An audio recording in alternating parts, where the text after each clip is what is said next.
No, no, ¿cuántos años? 80. No, no estoy de acuerdo con esto. Sí, mira, ¿cómo es un complejo?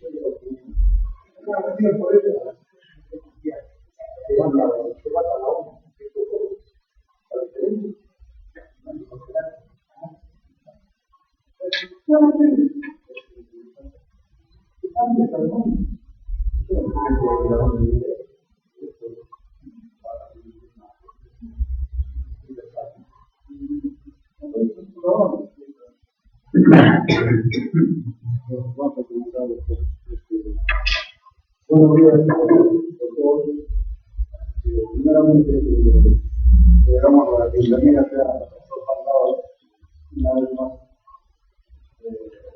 Está dando un curso. Ya lo conocemos, no es la última que va a estar acá, permanentemente, siempre viene, nos escuchamos, pero colaboran con nosotros, con el pueblo. Esta vez ha preparado un tema de investigación que están realizando allá en España, que bien podría también realizarse acá y ambos están y bueno, nos vamos a acercar con ustedes a nuestro condado para dar inicio a este curso seminario.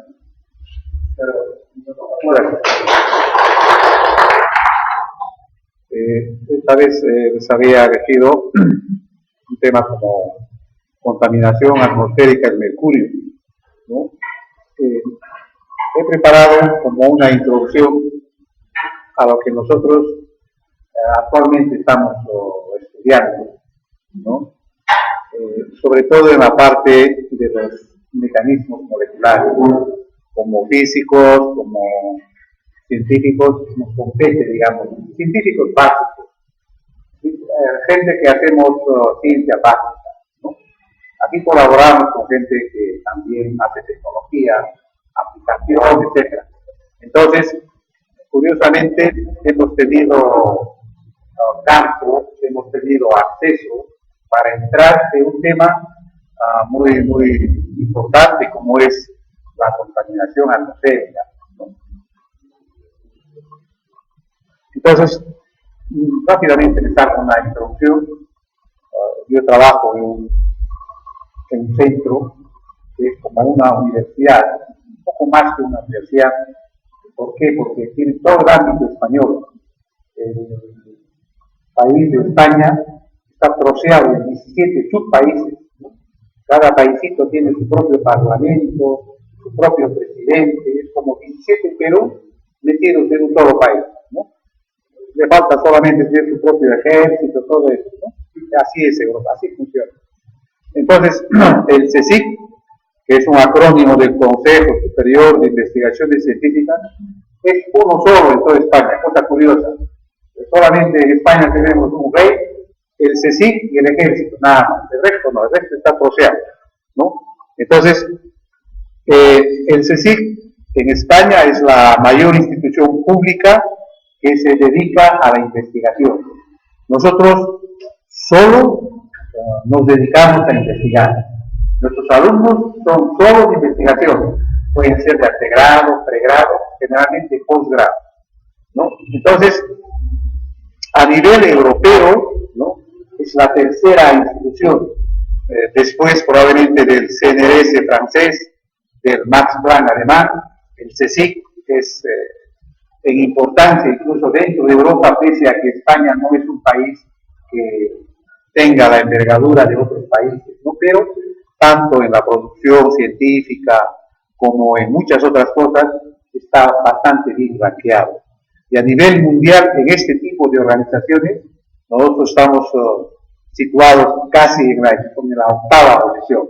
Ahora está de moda los rankings, se han visto los rankings de las universidades. Para becas tiene que ser un ranking de las 100 primeras universidades. En el mundo, ¿dónde está Perú? No desaparecemos, no existimos ahí.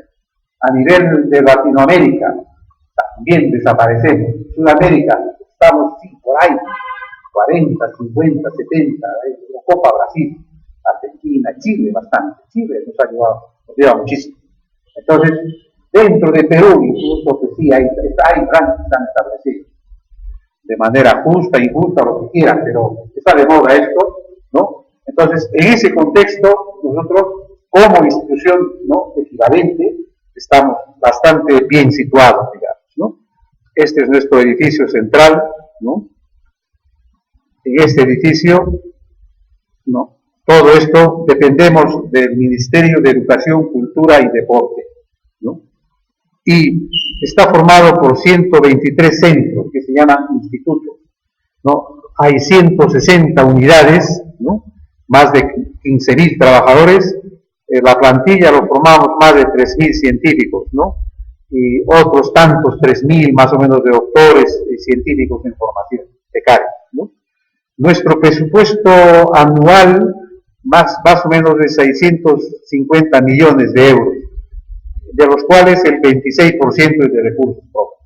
Pero es una cantidad mínima comparada a otros centros, ¿no? Nosotros, como les decía, pese a estar en la tercera posición a nivel europeo, nuestro ingreso, nuestra financiación, no es la tercera en economía en porcentaje, debe ser de las últimas. Pues España invierte poco en investigación, por eso nosotros de alguna forma arrastramos también en Perú y en Latinoamérica esa mala costumbre de no invertir en investigación, ¿no? Bien, España tiene muchísimas universidades, ellas funcionan por otro lado, ¿no? Cuando uno engloba en la productividad de publicaciones, ¿no?, en el sector público, porque en España normalmente las universidades son estatales, las privadas son pocas, no malas, sino muy especializadas, y la gente va a la privada porque está especializado en aspectos de negocio. Ingenierías hay nada casi, son más economía, negocios, ¿no?, las privadas. Ahora último han aparecido privadas en muchas facultades, pero estudiar en una privada, cuando España casi es 90% de los estudiantes que terminan bachillerato, entran a la universidad, no es difícil, ¿no? Que ya no ocupes el 90%, pues da mucho que desear. Entonces, los estudiantes que prácticamente están desahuciados van a las privadas, ¿no? En Francia es lo mismo. En Francia las privadas o son de élite o son centros, pues, para recoger lo que las estatales ya desechan, ¿no? Entonces, dentro de todo la estatal, que es el grueso del trabajo de investigación, el 50% no es prácticamente bien el CSIC, ¿no? Y el 36% de las patentes europeas, también estatales, viene también del CSIC, ¿no? O sea, con todo eso les comento que es un centro a nivel español, ¿no?, dedicado a investigación, ¿no? No solo científico a nivel básico, sino todas las áreas. Nosotros somos uno de los 120 y tantos institutos, de los más antiguos. Se llama Instituto de Química Física Roca Solano, ¿no?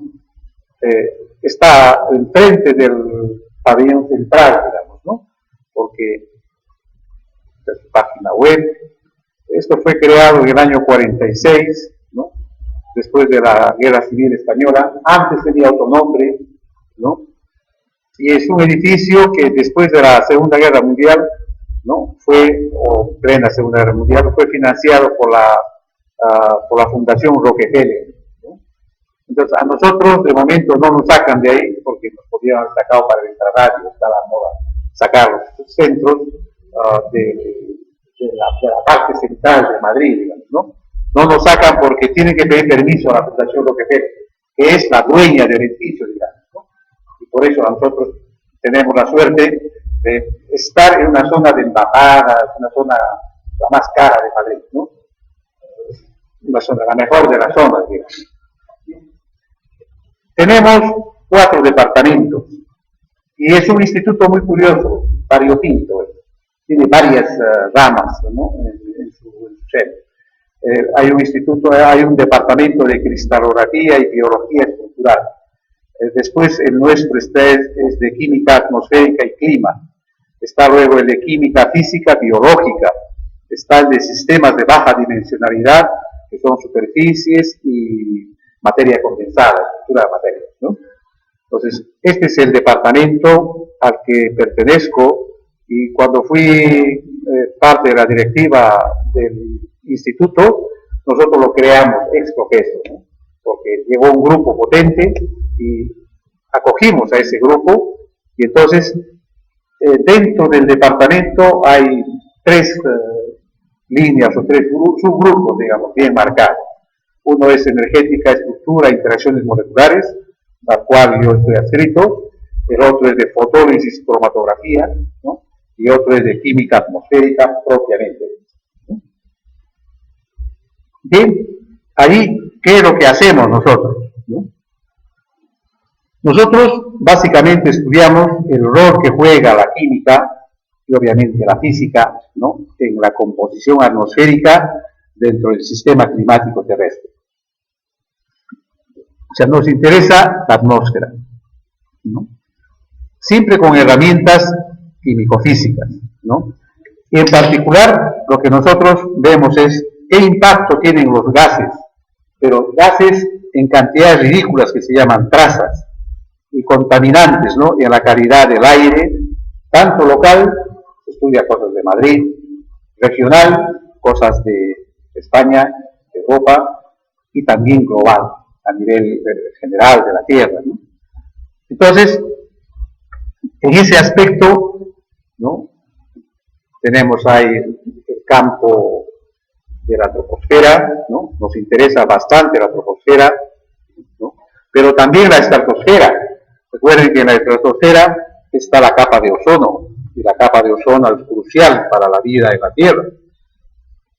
También tenemos cierto interés en la mesosfera, en la termosfera o la ionosfera, ¿no? Pero con menos digamos, interés, como si estuviéramos cerca de la superficie. ¿Ven? Dentro de la composición de la atmósfera, recuerden que la atmósfera, ¿no? Básicamente tiene nitrógeno y tiene oxígeno. Nitrógeno es un 78%, oxígeno es un 21%. Entonces, la parte porcentual vamos a poner como 10 a la menos 2%, ¿no? Y como se habla también de ppm cuando tienen gases contaminantes, ¿no? Un 78% representaría 780.000 partes por millón, ¿no? El otro, el oxígeno, 210.000 partes por millón. Un poco para situarnos en la escala de lo que vamos a estudiar hoy, ¿no? Eso es fundamentalmente. El resto, que es casi el 1%, ¿no? Está en el rango de los ppm, partes por millón, ¿no? Que es 10 a la menos 6, más o menos, un factor 10 a la menos 6. Esos lo conforman lo que llamaríamos, ¿no? Los contaminantes o los aditivos, como agua, que está poco más de 40.000 partes por millón, está el argón, más o menos 9.000 partes por millón, CO2, ¿no? 380 partes por millón, está neón, helio, está metano, 2 partes por millón, y todos los que están por debajo de eso ya entran al campo de las trazas. Las trazas están por debajo de las partes por millón, ¿no? Entonces, los contaminantes, digamos, son los que ocupan la escala de las partes por millón, ¿no? Pero estas trazas ya son por debajo del 10 a la menos 6. Bien, los contaminantes como CO2, metano, agua, los gases nobles, etcétera, ¿cómo se detectan? ¿No? Utilizan pues, sensores de infrarrojo, porque ellos en las bandas de infrarrojo tienen sus señales.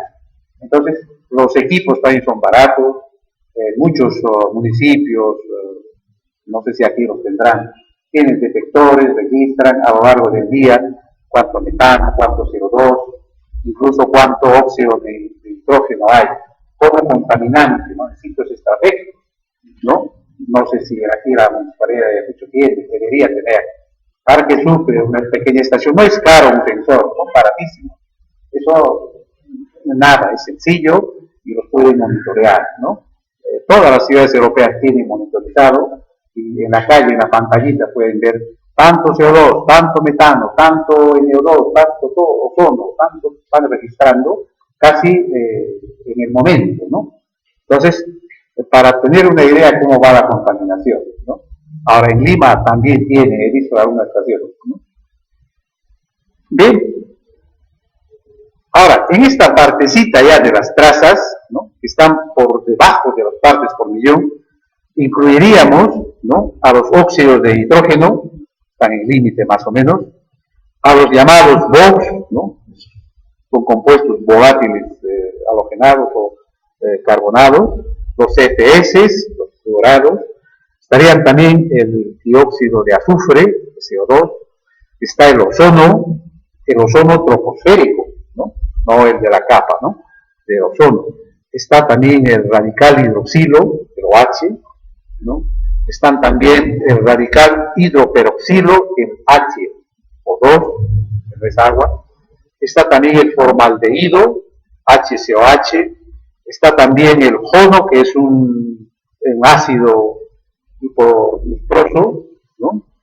Están también, en el caso de ambientes marinos, óxidos halogenados. Lima debe tener esto, pero a tope, ¿no? Y así una serie de trazas, dentro de las cuales podemos encontrar mercurio. El mercurio es curioso, está incluso en partes por trillón. Son cantidades pequeñísimas, ¿no? Que como uno puede ver después, todos ellos actúan como catalizadores. Eso los químicos lo manejan bien. ¿Qué es un catalizador? Pequeñas cantidades de sustancias ridículas que te aceleran o te retardan la reacción.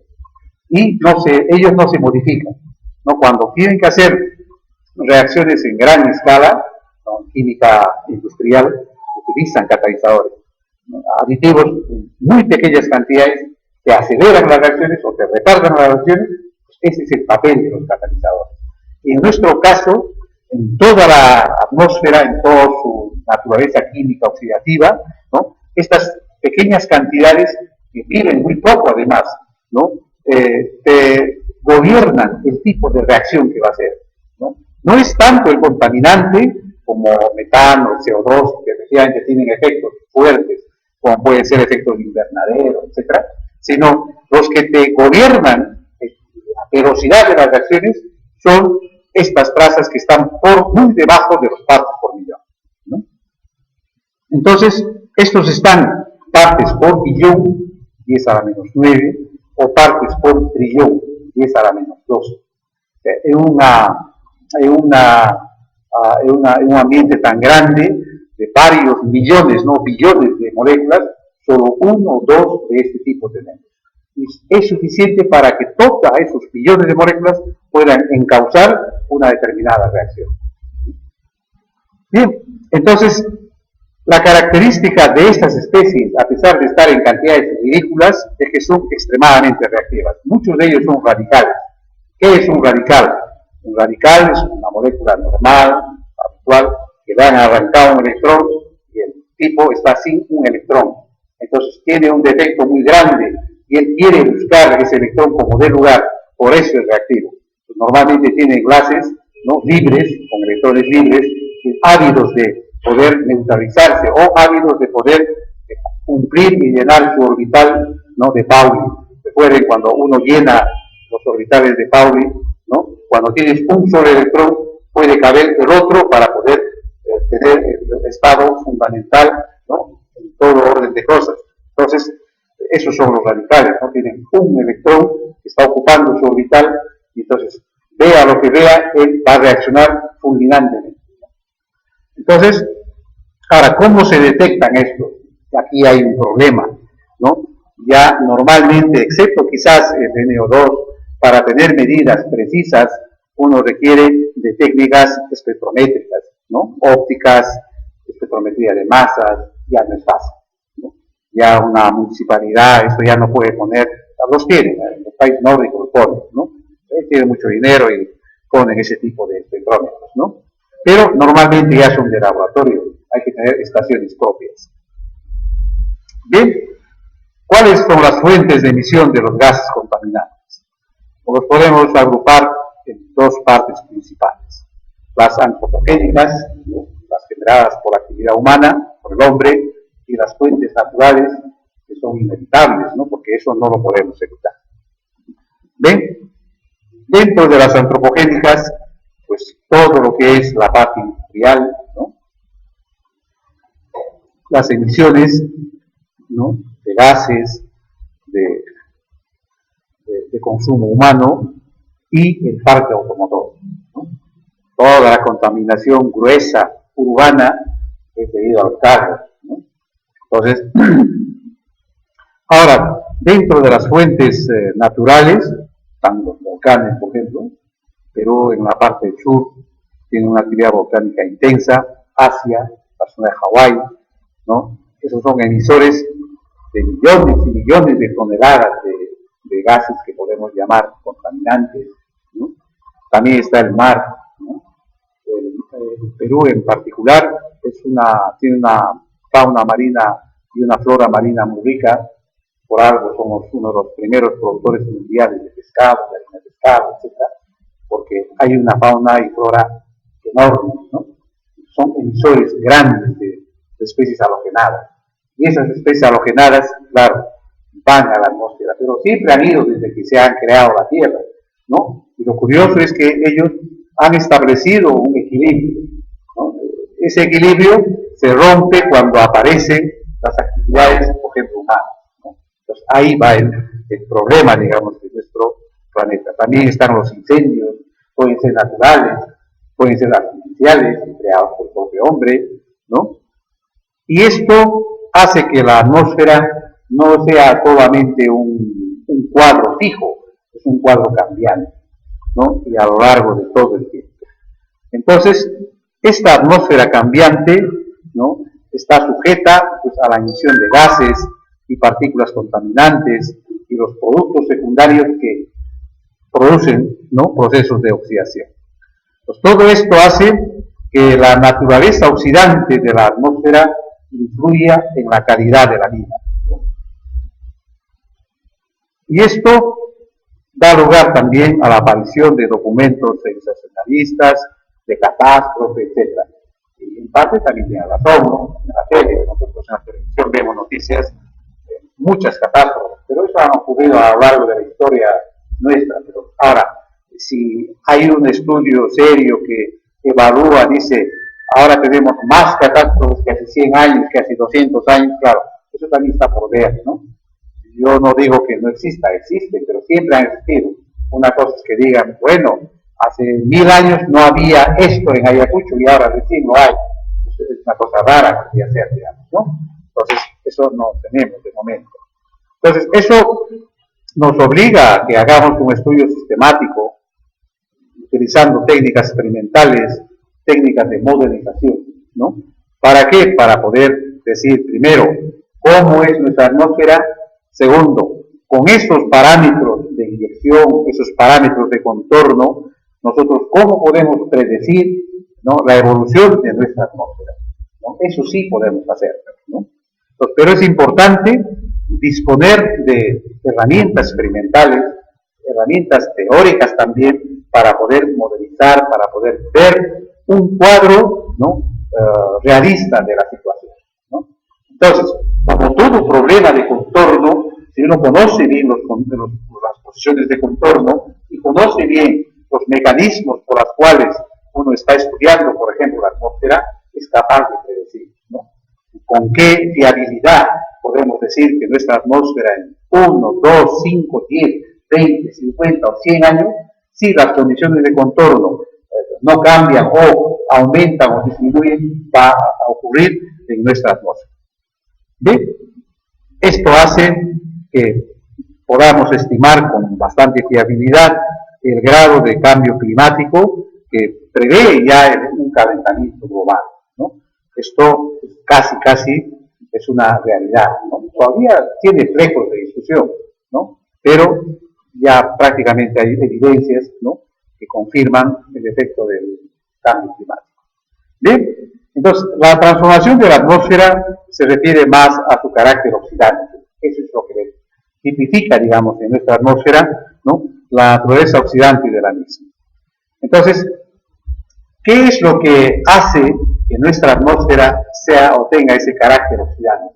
Sobre todo es la presencia de oxidantes intermedios, de esos que van a moderar, que van a modular, que van a definir, ¿no?, las reacciones químicas. ¿Cuáles son esas especies oxidantes intermedias?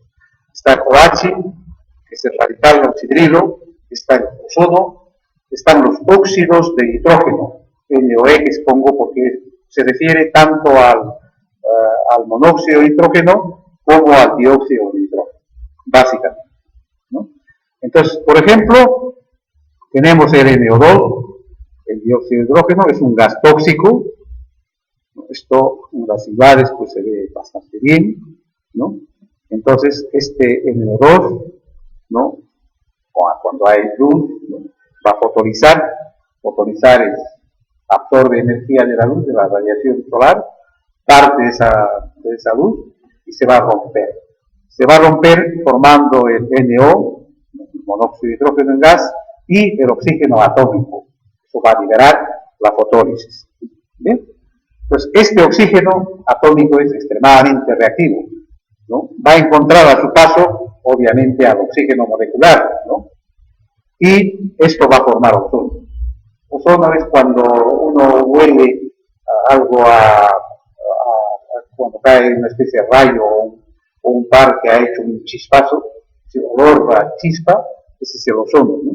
Entonces, el ozono no es nada ventajoso aquí para nosotros, ¿no? ¿Por qué? Porque este ozono también se incrementa con todo el ozono acumulado en el entorno, y siempre que haya luz, y nosotros en Ayacucho tenemos bastante luz, ¿no?, va a volver a formar el oxígeno molecular, pero un oxígeno, el atómico, ya excitado, o sea, mucho más reactivo que el anterior. El anterior era un oxígeno en el estado fundamental, pero cuando ya el ozono fotoniza con la luz y se rompe para formar el oxígeno molecular, el oxígeno atómico que viene del ozono, ese ya está excitado, ha subido un nivel electrónico más, y ese es mucho más reactivo que el oxígeno atómico anterior, digamos.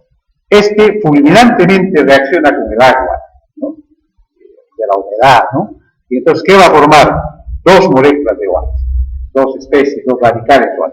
O sea, hemos partido de una sola molécula de NO2, que viene sobre todo del parque automotor de la ciudad, para llegar a dos especies de OH. O sea, uno crear dos especies, ¿no? Entonces, este OH, su vida media, ¿no?, es prácticamente un segundo, es lo que dura. Y eso, ¿no?, es a su vez muy reactivo, lo que caracteriza el estado oxidante de toda una atmósfera local, digamos, ¿no? ¿Y cómo se detectan esos OH? Duran un segundo. Para eso se utilizan los espectrómetros llamados DOAS, los LIF, ¿no? Básicamente los DOAS son espectrómetros ópticos, ¿de acuerdo? Entonces, en esta parte vamos a ver cómo detectamos los gases traza atmosféricos. ¿Me pueden interrumpir si hay alguna pregunta? Sin problema. Bien, ¿cómo los podemos determinar? Desde tierra, desde plataformas, ¿no? Pero también una detección remota desde satélites, ¿no? Hay varios satélites que llevan incorporados espectrómetros ópticos y detectan gases traza. Todo eso, los espectrómetros ópticos, por excelencia, son los llamados DOAS. Estos DOAS, en tierra, por ejemplo, hacen medidas locales, ¿no?, de una ciudad, ¿no? También se pueden montar en aviones a 15 kilómetros de altura, con alturas ideales para medirlos. Lo malo es que son muy caros, poco frecuentes, tiene que ser algo muy específico para montar en un avión, un DOAS, y que mida, ¿no? Usted sabe, si solamente un pasaje de 45 minutos a Ayacucho Lima ya nos cobran eso que es comercial, viajamos muchos, más de $100, ¿no? Pues para hacer medidas de varias horas en una localidad, pues, y un avión exclusivo llevando un espectrómetro, carísimo, ¿no? Luego también se meten en sondas, en globos, que pueden subir hasta 30 kilómetros de altura, ¿no? Esto nos permite acceso a grandes alturas y medidas a distintos kilómetros, ¿no? Desde la superficie. El problema también son dificultades logísticas, ¿no? Para montar un globo, el precio es alto igualmente, son caros. También se puede meter en barcos para medidas globales. Se exige en un barco, ¿no? Actualmente ese barco se llama el Feridex, está haciendo, creo que está haciendo por el Océano Índico, lleva uno de nuestros DOAS, está montado ahí.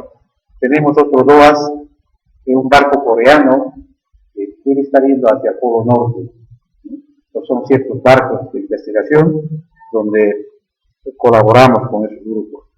Satélites, como les comentaba, la cobertura global, la accesibilidad pues es prácticamente nula. Hay que tener buenos contactos con el buen proyecto con la NASA, por ejemplo, o con Rusia, o países que suelen mandar satélites, ¿no? Nosotros tenemos prorrogado un programa que nos dieron espacio, un satélite europeo que debe ser lanzado, ya debería haber lanzado este año, previsto para noviembre.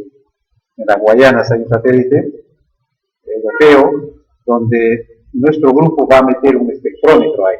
Tenemos ya espacio habilitado, asignado, todo eso, ¿no? El precio es muy alto y la accesibilidad, como les digo, no es frecuente. Bien, ¿qué es este DOAS, este espectrómetro óptico, ¿no? De absorción diferencial, un acrónimo, ¿no? De espectroscopía óptica de absorción diferencial, por eso diferencial optic absorption spectrometry, ¿no?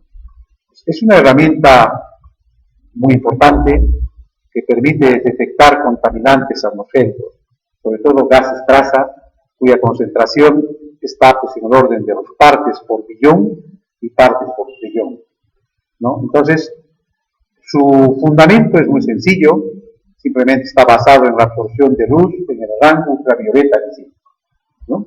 Y es lo que nos interesa también, porque la radiación solar que nos llega está pues, en ultravioleta visible, tiene infrarrojo, tiene esta parte, son otros instrumentos para ese campo, pero los gases traza, su absorción, emisión, están justo en ultravioleta visible, la mayoría, ¿no?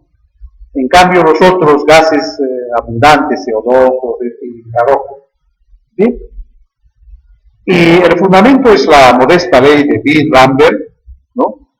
Incide un rayo de intensidad cero, hay un material que tiene características, coeficiente de absorción, ¿no? Y sale la radiación atenuada, entonces el logaritmo de esa relación de intensidad del rayo que sale a intensidad del rayo que entra, eso es proporcional, ¿no? A un coeficiente de absorción y a la longitud de materia que está pasando esa radiación, que es el camino óptico, ¿no?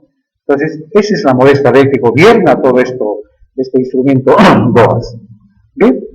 Aquí está, dentro del parámetro de absorción, está lo que se llama la sección eficaz de todos los gases traza. Es un parámetro muy, muy crítico e importante. Entonces, las secciones eficaces de absorción diferencial que se utilizan en DOAS, ¿no? Tienen este aspecto más o menos, ¿no? Para cada absorbente, miren, el óxido de bromo, el óxido de yodo, de cloro, el H formaldehído, el ozono, tienen sus huellas características, todos son bandas repetitivas y muy oscilantes. ¿Eso por qué? Porque estamos aprovechando la zona de absorción de estructura fina.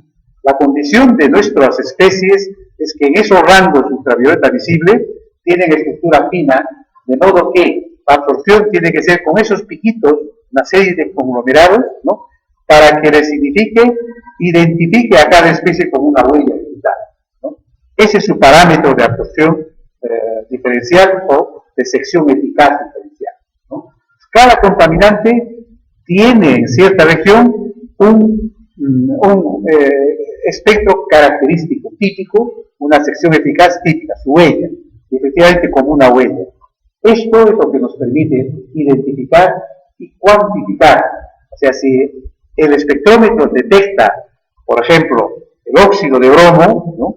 Tiene que hacerlo en la zona entre los 400 y los 600 nanómetros. Ahí está, por ejemplo. Con ese perfil, si es muy poquito, como el espectrómetro está calibrado, podemos cuantificar cuánto óxido de bromo tenemos. Si es muchito, pues mucho más, pues también está cuantificado, ¿no? Entonces, el espectrómetro nos puede proporcionar no solo identificación, que es lo que hay, sino también cuánto, ¿no? Entonces, aquí tienen ustedes todo un listado, ¿no?, de especies con su sección eficaz más o menos centralizados en torno al rango de radiación ultravioleta visible. Por ejemplo, SO2 tiene oscilaciones entre 200 y 230 nanómetros, con 65 más o menos de máximo de unidades en centímetro cuadrado por molécula por segundo, ¿no? Porque la unidad de sección eficaz es centímetro cuadrado. Más adelante van a ver en cristiano qué cosa es sección eficaz. Sección eficaz, les adelanto, es el área que mira el fotón cuando va a incidir con una molécula o con una especie, ¿no? Es como un tiro al blanco. En física, los que han hecho física, cuando hacen el problema de colisión, ¿no?, hay un proyectil y hay un blanco. Entonces, el blanco muestra un área efectiva. Entonces, si es un átomo, pues muy bien, hay un potencial que va a crear. El proyectil, cuando va a incidir con el blanco, si se desvía, el ángulo de desviación depende de dónde va a impactar, ¿no? Si el impacto es frontal, de costado, etcétera, etcétera. Hay todo un ángulo de dispersión. Entonces, la sección eficaz es lo que la especie, lo que la molécula presenta como un blanco para el proyectil, que en este caso es un fotón. Entonces, si el fotón impacta en ese blanco, va a interactuar, va a ser absorbido por la especie. Si no impacta, pues no va a ser absorbido, va a pasar tranquilamente, ¿no? Entonces, para que todo tenga sentido, ¿no?, las interacciones con la radiación de las especies, en este caso de trazas, tienen una particularidad, son interacciones hiperfinas, por eso tienen un montón de oscilaciones. Así es mejor distinguirlo. Y la huella digital, si tuviéramos el dedo sin esas rayitas, ¿no?, ese juego típico a cada persona, ¿no?, no serviría como huella digital, ¿no? Nuestras rayitas en los dedos, eso nos permite, ¿no?, identificarlo, ¿no? La policía rápidamente identifica, o el iris también. La configuración del iris es para cada persona una configuración particular. Igual es este caso también, la sección eficaz, ¿no?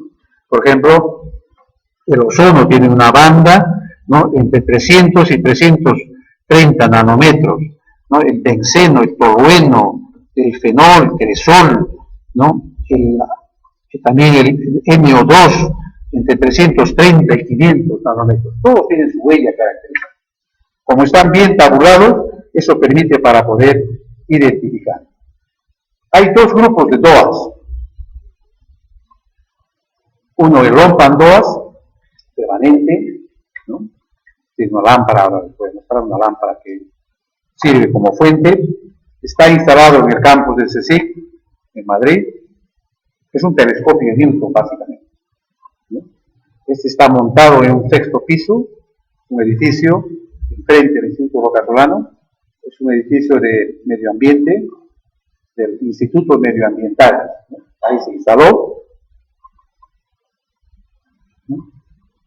Es un telescopio sencillo, fácil, no tiene mucho misterio la construcción de este, incluso artesanalmente se puede hacer.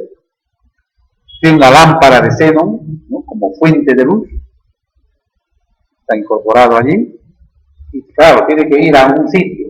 En este caso va a un edificio, muy bonito además, que era el Correos de Madrid. En la torre, en lo alto del todo, se han puesto hasta 3 dispositivos de espejo,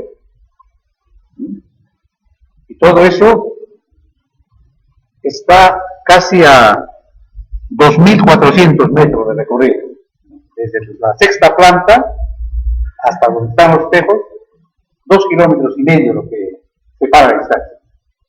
Por eso, 6ª planta y a lo alto del todo, ¿no? Porque eso está situado en una plaza, se llama la Plaza de Cibeles, cuando la gente va a Madrid, siempre va al centro, el centro está ahí, ¿no?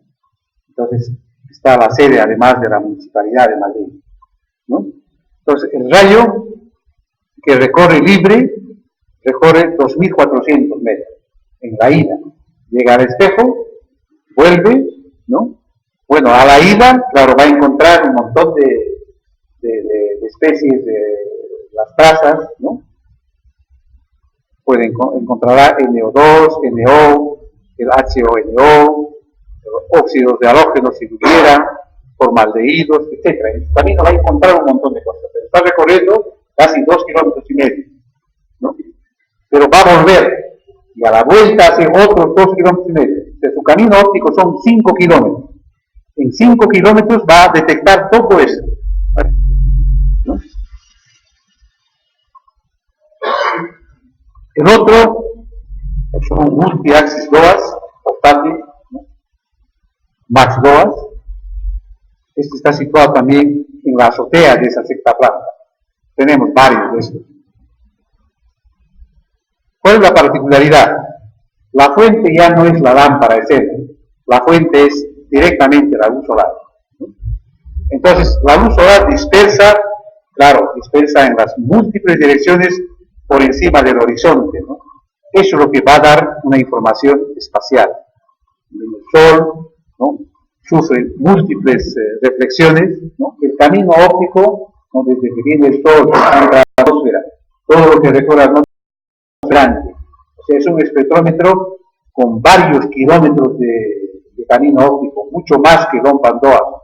Por tanto, sus medidas van a ser incluso más precisas, más finas, ¿no? Entonces, este de aquí está situado, nos recibe o funciona como lámpara la luz del sol, y es una herramienta poderosa para monitorear gases traza en capas cercanas a la superficie, ¿no? Bien, toda esta información, ¿no? Se lleva a un clúster computacional, ¿no? Ahora tenemos uno propio. Antes estaba incorporado el llamado clúster Trueno, el CSIC, o el clúster Radón Hidra del Instituto. Estos dos clústeres, ¿no? Sirven, sobre todo ahora para la modelización molecular. Antes Trueno incluía programas propios de procesar datos de los DOAS, ¿no? Ahora está independiente. Entonces, estos dos clústeres más bien sirven para la modelización molecular, ¿no? Están implementados métodos ad initio, DFT, ¿no? Para hacer cálculos, estudiar toda la modelización no molecular de las especies que detectan los DOAS. DOAS dice, han detectado óxido de nitrógeno, claro, hay ozono. Pues uno empieza a modelizar reacciones como el NO2 reacciona con el O3, o la fotólisis de NO2 que ha fragmentado tal o cual, con qué velocidad. Todos esos parámetros hay que dar. Entonces, computacionalmente podemos combinar métodos ad initio, DFT y métodos cinéticos, que no les he incluido aquí. Entonces, como les digo, antes incluía el modelado atmosférico, ahora es independiente. Tenemos un propio clúster en el instituto, ¿no? Que hace la modelización atmosférica. Entonces, el modelado de la química de la capa límite, la troposfera, la estratosfera, tanto local, que se refiere a Madrid, por ejemplo, o global, ahí donde se hace. Para este modelado atmosférico nos piden datos, ¿no?, propiamente moleculares, de las reacciones moleculares. Digamos, el gran aporte que hizo el grupo en particular atmosférico es adaptar el modelo propiamente atmosférico con datos moleculares de reacciones individuales que provienen de métodos ad initio, métodos de FT, cuando no se dispone de resultados experimentales. Pues todo esto mezclado, ¿no?, hace que uno pueda modelizar, sea con el modelo de caja, con el modelo monodimensional o con el tridimensional, el real, digamos, que se llama el CAM-CHEM. ¿De acuerdo? Entonces, la visión óptica más o menos de todo esto es que nosotros tenemos equipos que detectan qué especies hay en la atmósfera, ¿no?, equipos tanto permanentes como puede ser rompandoas o equipos portátiles como los MACDO para hacer estudios globales, ¿no? Ahora les voy a mostrar una de las misiones, ¿no?, de ATREX NASA, que se montó un espectrómetro óptico, un DOAS, en un avión Global Hawk, un dron en realidad. Este dron, este dron fue donado por el ejército americano a la NASA. Parece que estuvo ahí pirateando información por Afganistán. Bueno, ya la NASA se derribó. Uno de estos los derribó hace poco Irán, ¿no? Sirven para, son drones, son aviones en realidad, ¿no? Entonces, en este caso, este avión fue para un tema científico, ¿no? Entonces, se hizo una medida, y era por primera vez, de la concentración que llegó a partes, PPT, partes por trillón, de compuestos de bromo de origen natural. Se mandó el dron a la zona del Océano Pacífico, cerca de Indonesia, porque ahí está la zona de alta concentración. Parece que hubo una pequeña discusión si mandar al Pacífico, ¿no?, y probablemente había sido la costa de Perú, o a la zona de Indonesia. Indonesia hay un montón de islas, es que Estados Unidos tiene una base militar ahí. El dron podía ser controlado desde esa base militar. En cambio, en el Pacífico, si mandaban a Perú, era la zona elegida, tenían que traer, pues, para dirigirlo a este dron, no, también, ¿no? Entonces, era más fácil llevarlo se hizo ahí, ¿no? Entonces, ahí se detectó bromuro de metilo, CH3BR es bromuro de metilo, ¿no?, dibromometilo, tribromometilo, es decir, todos los compuestos orgánicos de bromo, cloro, combinados, etc. Todas esas especies se detectaron con este dron, ¿no? Y obviamente estos compuestos vienen de la actividad biológica marina, ¿no? Nunca antes se había medido la concentración, ¿no?, de estos compuestos bromados, sobre todo, ¿no?, de origen marino, natural. Bien, esto sirvió para conocer que las emisiones de bromo de origen natural, ¿no?, contribuyen a la destrucción de la capa de ozono.